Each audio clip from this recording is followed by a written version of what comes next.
Si este vídeo te apareció, es una señal de que esta historia merece ser escuchada, porque es algo que ocurrió y que nunca he podido olvidar. Así que aprovecha y suscríbete a este canal, porque puede que no te vuelva a aparecer. Nunca creí que una carretera pudiera guardar tantos secretos hasta esa noche de noviembre en la que mi vida se partió en dos. Me llamo Joaquín Herrera, tengo 56 años y llevo 23 años recorriendo las autopistas de España en mi Scania azul. Durante todo este tiempo, pensé que lo había visto todo en accidentes sangrientos, suicidios, robos, hasta narcos escondiendo droga en los arcenes. Pero nunca, jamás, imaginé que me toparía con algo que me haría cuestionar todo lo que creía saber sobre el bien y el mal. La soledad había sido mi compañera fiel desde que Carmen se llevó a nuestra hija Ana.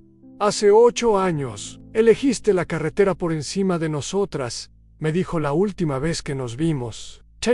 Cada kilómetro que recorría era una huida de la responsabilidad, del dolor de haber perdido lo único que realmente importaba. El rugido constante del motor diésel se había convertido en mi nana, el olor a gasóleo en mi perfume, y la cabina del camión en el único hogar que conocía en esa noche.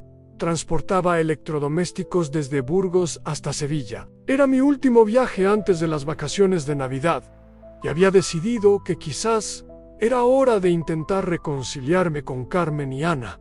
Quizás era hora de dejar de huir. El tramo entre Salamanca y Béjar siempre me había puesto nervioso. Las curvas serpenteantes de la Sierra de Gredos, los desfiladeros que se abrían como bocas negras en la oscuridad, el viento que hacía temblar hasta los camiones más pesados. Pero esa noche había algo más, algo que no podía definir, pero que me erizaba la piel. Era pasada la medianoche cuando vi las luces a lo lejos. Al principio pensé que era otro camionero que había parado para descansar, pero algo en la disposición de las luces me llamó la atención. No era el patrón típico de los faros de un vehículo. Eran luces más pequeñas, dispersas, como linternas moviéndose en la oscuridad.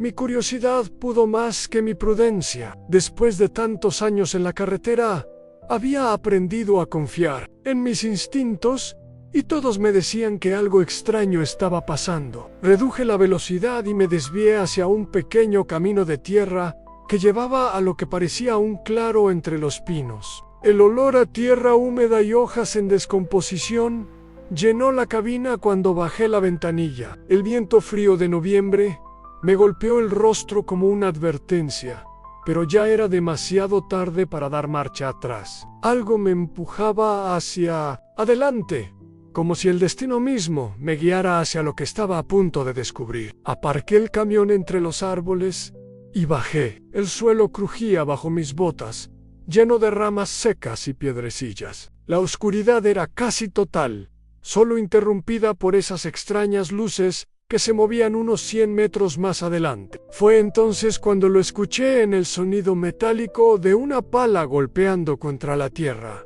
acompañado de un llanto ahogado que me heló la sangre. Me acerqué paso a paso, agachándome entre los matorrales para no ser visto. Cada metro que avanzaba me llenaba de una aprensión que nunca había sentido antes. El aire olía a tierra removida y a algo más que no podía identificar, algo que me revolvía el estómago. Lo que vi al llegar al borde del claro me dejó paralizado de horror. En el centro de un terreno despejado, bajo la luz amarillenta de 3 linternas plantadas en el suelo, un hombre de mediana edad, con un traje azul marino completamente manchado de tierra, estaba cavando una fosa.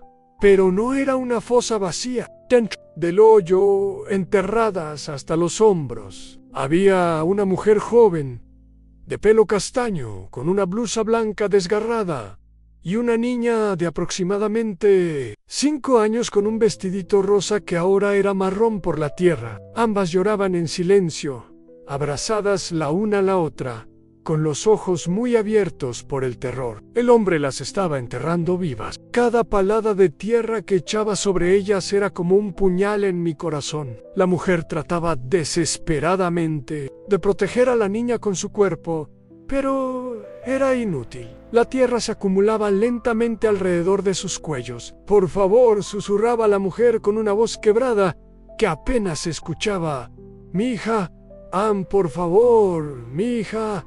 «No». La niña no decía nada. Sus ojitos azules, del mismo color que los de Ana, me miraron a través de la oscuridad por un instante, y vi en ellos una resignación que ningún niño debería conocer jamás. Era como si ya hubiera aceptado su destino. El hombre cavaba con movimientos mecánicos, robotizados, como si estuviera en trance. No había crueldad en su rostro, no había satisfacción, solo una expresión vacía, perdida, como si su alma hubiera abandonado su cuerpo y solo quedara una máquina obedeciendo órdenes.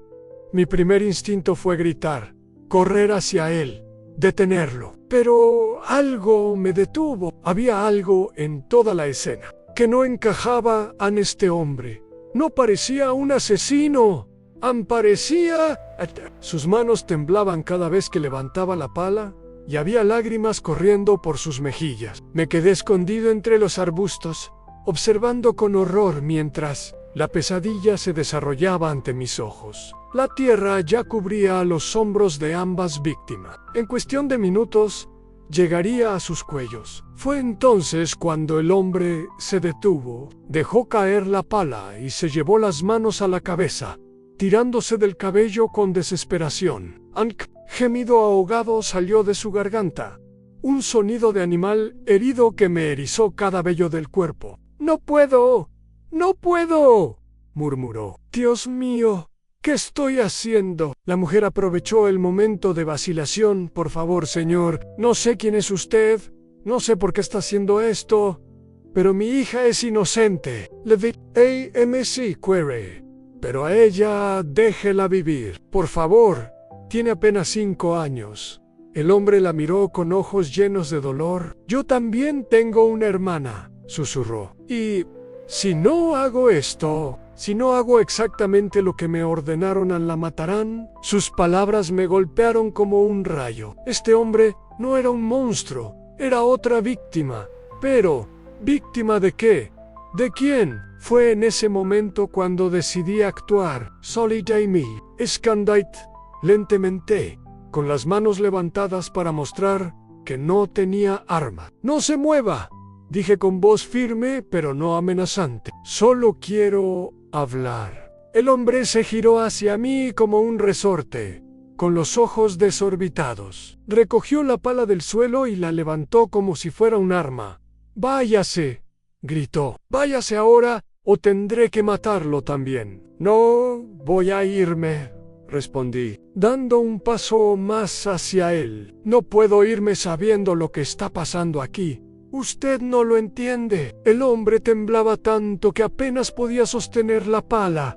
«Ellos están observando. Siempre están observando. Si no termino esto, matarán a mi hermana y después vendrán por mí». Miré alrededor del claro, buscando señales de otras personas, pero solo había oscuridad y silencio. «¿Quiénes son ellos?». «Priga». «No lo sé», admitió con voz quebrada. «Nunca veo sus caras, solo recibo órdenes, fotos, direcciones y amenazas». Se rebuscó en el bolsillo interior de su chaqueta con manos temblorosas y sacó un sobremanila arrugado. Lo arrojó a mis pies. «Vea usted mismo». Me agaché lentamente para recoger el sobre, sin apartar los ojos del hombre. Dentro había varias fotografías. La primera era de la mujer y la niña enterradas, tomada aparentemente mientras caminaban por una calle que reconocí como el centro de Salamanca. La segunda era de una mujer mayo de unos 60 años, entrando en lo que parecía un hospital. Pero fue la tercera fotografía la que me dejó sin respiración. Era Anam, pero no la niña de 5 años que recordaba. Era Ana ahora, a los 13 años, saliendo de lo que parecía un instituto, con una mochila rosa al hombro y la misma sonrisa que había heredado de su madre. Una sonrisa que no había visto en 8 años. ¿Por qué? Porque tiene una foto de mi logger articular, sintiendo cómo se me secaba la garganta. El hombre me miró con confusión. ¿Su hija? No. Esa es la hermana que me dijeron que matarían si no obedecía. Se llama Ana. Vive en Salamanca con su madre. Estudia en el Instituto San Patricio. El mundo comenzó a girar a mi alrededor. Ana vivía en Salamanca. Ana estudiaba en el San Patricio. Ana era la hermana que este hombre creía que tenía que proteger. Yo soy su padre, susurré, sintiendo como las piernas me temblaban. Soy Joaquín Herrera Nana. Es mi hija. La pala cayó de las manos del hombre con un ruido metálico que resonó en el silencio del claro. Eso es imposible, murmuró. Me dijeron que no tenía familia. Me dijeron que si algo le pasaba a ella, nadie la echaría de menos. Una rabia fría comenzó a crecer en mi pecho. Quienquiera que estuviera detrás de esto había manipulado a este hombre, haciéndole creer que Ana era su hermana al mismo tiempo, que la usaban como chantaje contra él. ¿Cómo se llama usted? Pregant. Roberto Sánchez Sansoy. Era profesor de matemáticas en Ávila. Roberto, ¿tiene hermanos de verdad? Sus ojos se llenaron de lágrimas. Sí, en Elena Ann vive en Madrid. Trabaja como enfermera en el hospital La Pasan. Le mostré la segunda fotografía. Es ella. Roberto la miró y asintió lentamente. Dios mío, ¿qué he hecho, Trey? La mujer enterrada había estado escuchando toda la conversación en silencio, pero ahora habló con voz temblorosa. Señor Roberto, mi nombre es Isabel Martín. Esta es mi hija Lucía. Nosotras tampoco sabemos por qué nos han hecho esto. Por favor, ayúdenos. Roberto se acercó al borde de la fosa y se arrodilló. Lo siento mucho. Lo siento muchísimo. Yo no sabía que... Aún puede ayudarlas. Lo interrumpí. Aún podemos arreglar esto. Fue entonces cuando escuchamos el sonido que cambiaría todo el crujir de ramas a nuestras espaldas. Alguien más estaba en el bosque. Nos giramos al unísono hacia él.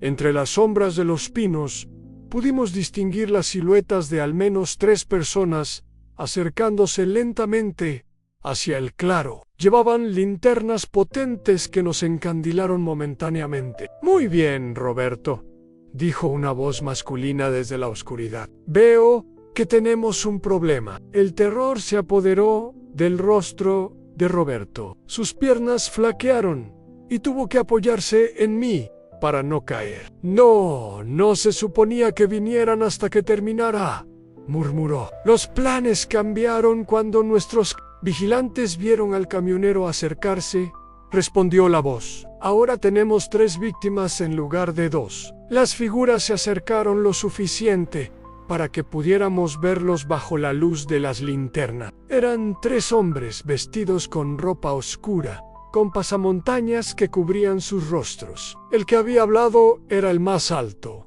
con una complexión atlética que sugería entrenamiento militar. ¿Quiénes son ustedes? Great. Entre ellos y la fosa, donde estaban Isabel y Lucía. ¿Qué quieren? ¿Qué quieren? Somos los encargados de limpiar cuando las cosas se complican, respondió el líder. Y tú, camionero, has complicado mucho las cosas. Roberto se adelantó un paso, con las manos temblando, pero la voz más firme de lo que esperaba. Ya hice lo que me pidieron. Bueno, Cassian, déjenlos ir. Ellos no tienen nada que ver con esto. El hombre se rió, un sonido frío que hizo que la sangre se me helara en las venas. ¿En serio creías que esto era solo sobre enterrar a 2 testigos molestos?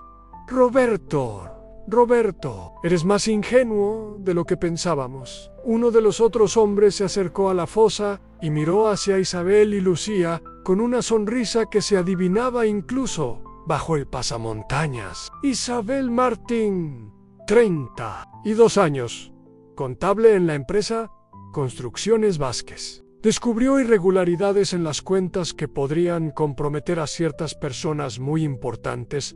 Mi sangre se heló. Esto no era un asesinato al azar. Era una ejecución planificada. Y la niña es simplemente daño colateral, continuó. Elham estaba en el lugar equivocado, en el momento equivocado. Isabel gritó desde la fosa.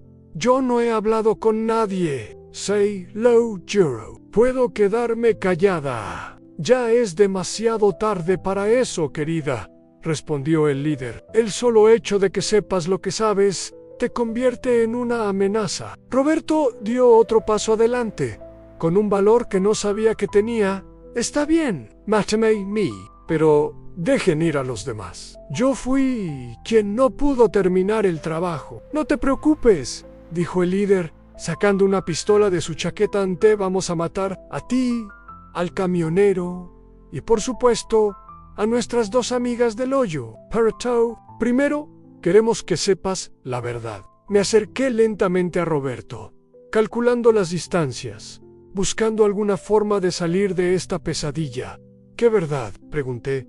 La verdad sobre por qué Roberto está aquí. ¿De verdad crees que lo elegimos al azar para este trapagit? El hombre se acercó más a Roberto, que parecía estar a punto de desmayarse. Tu hermana Elena no está en peligro. Roberto Ann nunca lo estuvo. De hecho, ni siquiera sabe que existes. ¿Qué quiere decir? Roberto apenas podía hablar. Elena Sánchez no es tu hermana de sangre, ¿verdad? Es tu hermana adoptiva. ¿Vivieron juntos durante 5 años en el orfanato de Ávila antes de que ella fuera adoptada por una familia de Madrid? Roberto asintió lentamente, sin entender hacia dónde iba todo esto. Lo que no sabías es que Elena trabajó como enfermera en el mismo hospital donde murió Isabel Martín. ¿Qué? Isabel gritó desde la fosa. Yo no he muerto. Oficialmente, Isabel Martín murió hace 3 días en un accidente de coche, continuó el hombre. Tu hermana Elena fue una de las enfermeras que atendió el cuerpo en el depósito de cadáveres. Por supuesto, ella no sabía que el cuerpo que preparó para el funeral era de otra persona. La verdad empezó a abrirse paso en mi mente como una puñalada. Ustedes falsificaron su muerte, susurré. Exacto. Ana Isabel Martín está oficialmente muerta, su hija Lucía está oficialmente huérfana y bajo la custodia del Estado. Nadie las está buscando porque nadie sabe que siguen vivas. Roberto se tambaleó y cayó de rodillas. ¿Por qué? ¿Por qué me involucraron a mí? Porque necesitábamos a alguien que creyera de verdad que estaba protegiendo a su familia. Tu actuación tenía que ser convincente y funcionó perfectamente, hasta que este camionero metió las narices donde no debía. El líder apuntó su pistola hacia mí. Lo siento, amigo. Lugar equivocado. Momento equivocado.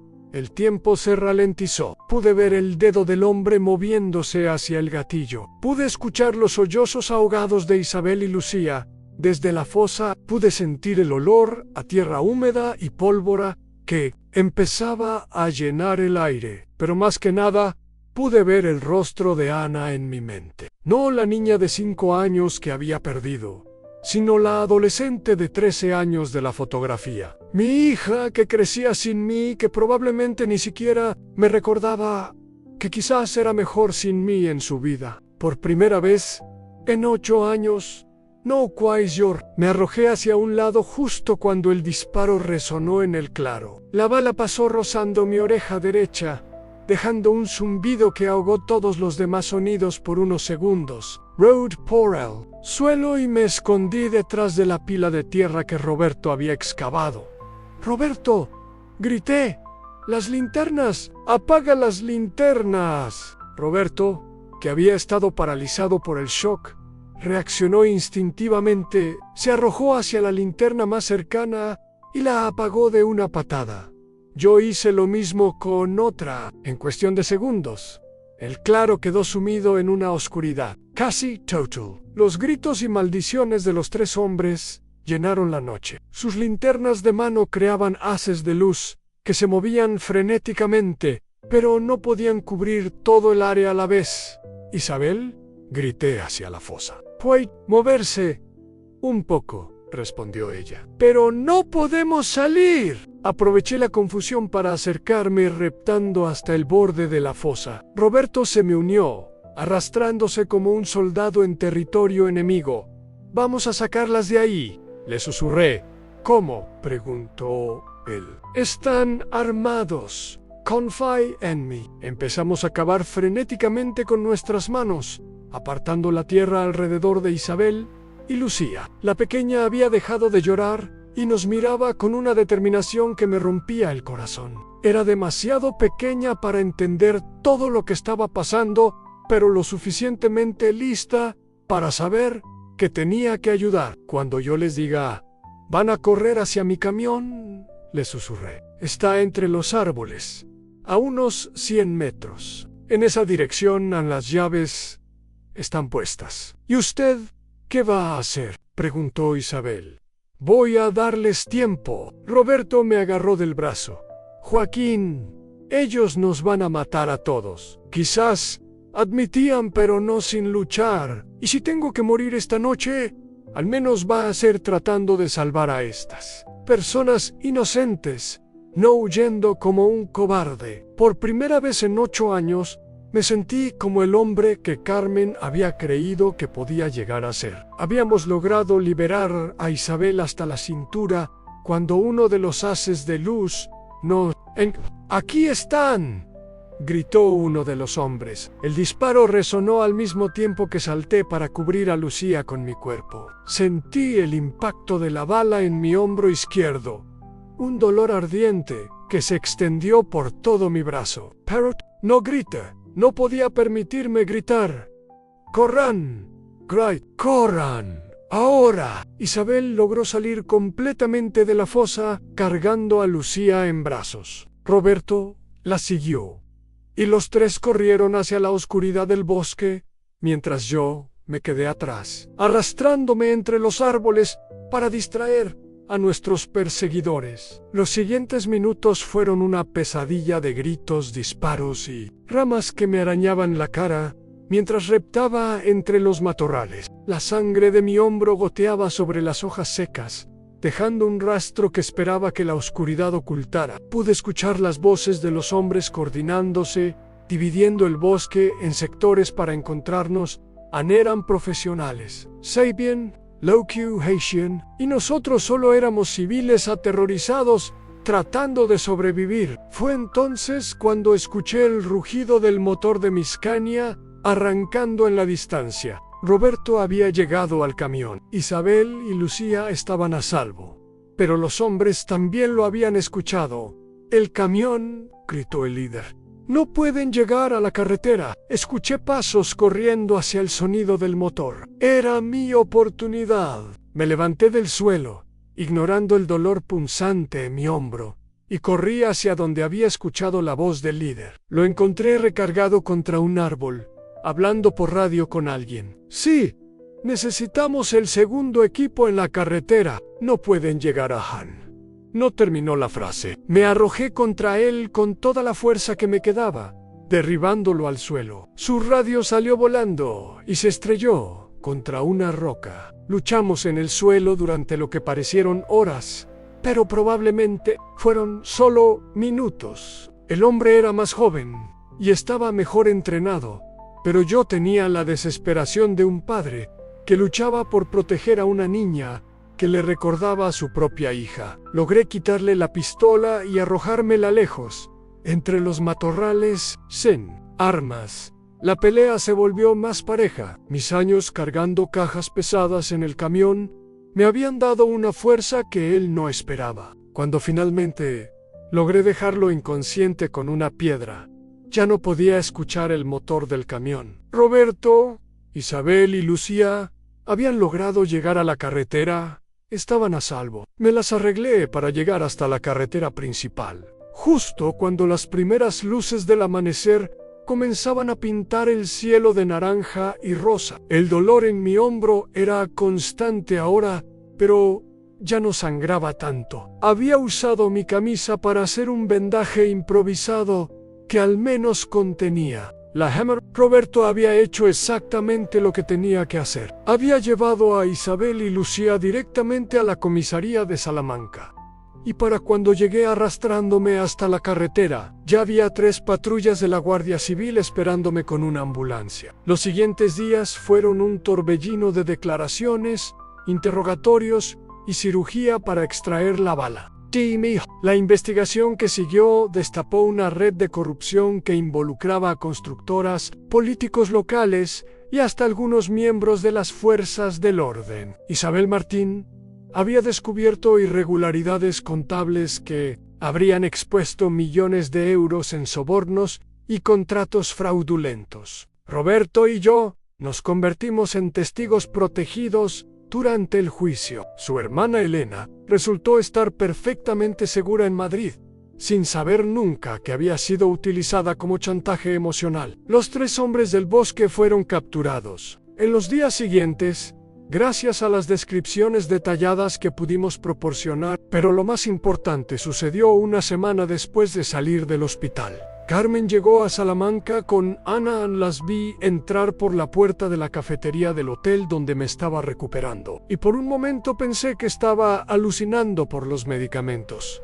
Ana había crecido tanto. Ya no era la niña pequeña que recordaba, sino una adolescente hermosa con los ojos de su madre y mi sonrisa torcida. Se acercó a mi mesa lentamente, como si yo fuera un animal salvaje que podría huir en cualquier momento. «Hola, papá», dijo con una voz que me rompió el corazón. «Mamá me contó lo que hiciste». «No pude hablar». Las lágrimas que había estado conteniendo durante 8 años, finalmente salieron como una presa que se rompe. «Ana, yo lo siento tanto, siento no haber estado ahí para ti». Ella se sentó a mi lado y, para mi sorpresa, me abrazó. «Mamá», me explicó, «¿por qué te fuiste?». Me explicó que a veces los adultos cometen errores, pero que eso no significa que no nos amen. Carmen se acercó y se sentó frente a nosotros. Había lágrimas en sus ojos también. «Joaquín, cuando vi las noticias,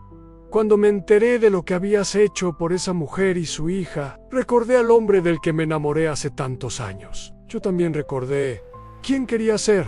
Admití, tardé 8 años y casi morir para darme cuenta, pero lo recordé». Los meses siguientes fueron los más difíciles y a la vez los más gratificantes de mi vida.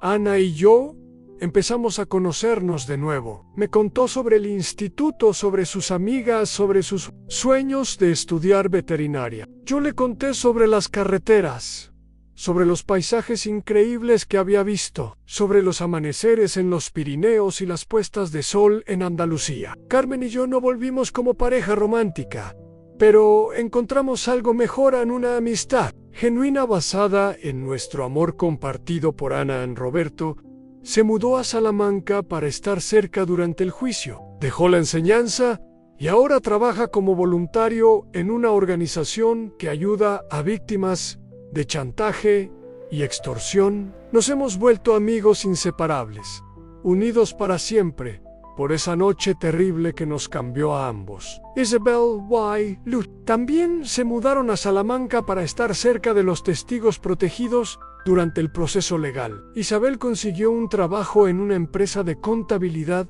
que valora su integridad y su valor para denunciar la corrupción. Lucía me dice, «Tío Joaquín», y me escribe cartas que guardo como tesoros. En cuanto a Aime, sigo siendo camionero, pero ya no huyo de nada. Cada kilómetro que recorro es un paso hacia adelante, no hacia atrás. Ana viene conmigo en algunos viajes cortos durante las vacaciones, y finalmente puedo enseñarle todo lo hermoso que tienen las carreteras de España. La foto de Ana sigue pegada en mi salpicadero, pero ya no es un recordatorio de lo que perdí. Es una promesa de lo que recuperé y un símbolo de que nunca es demasiado tarde para elegir ser valiente. Algunas noches, cuando paro en algún área de descanso y miro las estrellas sobre los campos de Castilla, aún puedo escuchar la voz de Lucía preguntándome si tenía una hija. Y sonrío, porque ahora sé la respuesta completa en sí.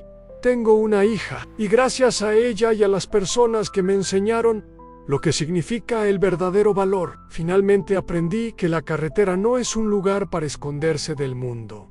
Es el camino que te lleva de vuelta a casa. Y por primera vez en 8 años, sé exactamente dónde está mi hogar, en cualquier lugar donde esté Ana, esperándome con esa sonrisa que ilumina incluso las noches más oscuras de las carreteras españolas. La noche que vi a un hombre enterrando a una madre y su hija cambió mi vida para siempre, no porque descubriera un crimen horrible, sino porque descubrí que aún tenía la capacidad de elegir ser un héroe en lugar de un cobarde, y esa elección, esa decisión de no huir, cuando todo en mí me gritaba que corriera, me devolvió lo único que realmente importaba a Han, la oportunidad de ser el padre que Ana siempre mereció tener. Si has llegado hasta aquí, significa que mi historia te ha tocado de alguna manera. Quizás te has visto reflejado en mis miedos, en mis errores, o tal vez en esa chispa de valor que todos llevamos dentro y que a veces necesita una situación extrema para despertarse. Durante los últimos 3 años, desde aquella noche en el bosque de Salamanca, he recibido cientos de cartas, padres que se han reconciliado con sus hijos después de leer mi historia, madres que encontraron fuerzas para abandonar relaciones tóxicas a trabajadores que denunciaron corrupción en sus empresas a pesar del miedo, personas comunes que decidieron ser extraordinarias cuando la vida les puso a prueba. Roberto ahora dirige su propia fundación de ayuda a víctimas de chantaje. Me dice que cada vez que cuenta nuestra historia en sus conferencias, al menos una persona se acerca después para pedir ayuda. Isabel y Lucía se han convertido en símbolos de supervivencia y esperanza. La pequeña Lucía, que ahora tiene 8 años, dibuja camiones azules en sus cuadernos y dice que cuando sea mayo, quiere salvar gente como el tío Joaquín. Ana estudia su último año de instituto y ya fue aceptada en la facultad de veterinaria. El otro día me dijo algo que me llenó de orgullo, papá. Quiero ayudar a los animales como tú ayudaste a esas personas. Quiero que mi vida importe. Pero aquí está la verdad que más me importa compartir contigo. Todos tenemos una noche de Salamanca esperándonos en algún lugar de nuestras vidas, un momento donde tendremos que elegir entre huir o quedarnos y luchar, entre ser espectadores de la injusticia o convertirnos en protagonistas del cambio, entre seguir siendo las personas que hemos sido o atrevernos a ser las personas que podríamos llegar a ser. La diferencia entre los héroes y los cobardes no está en la ausencia de miedo, está en lo que hacemos a pesar del miedo. ¿Cuál va a ser tu elección cuando llegue tu momento? Es importante que sepas que esta historia, aunque ficticia, ha sido creada con el único propósito de inspirar, entretener y emocionar. Cada palabra ha sido cuidadosamente elegida para tocar esa fibra humana que nos conecta a todos. Porque aunque los personajes puedan no existir en la realidad,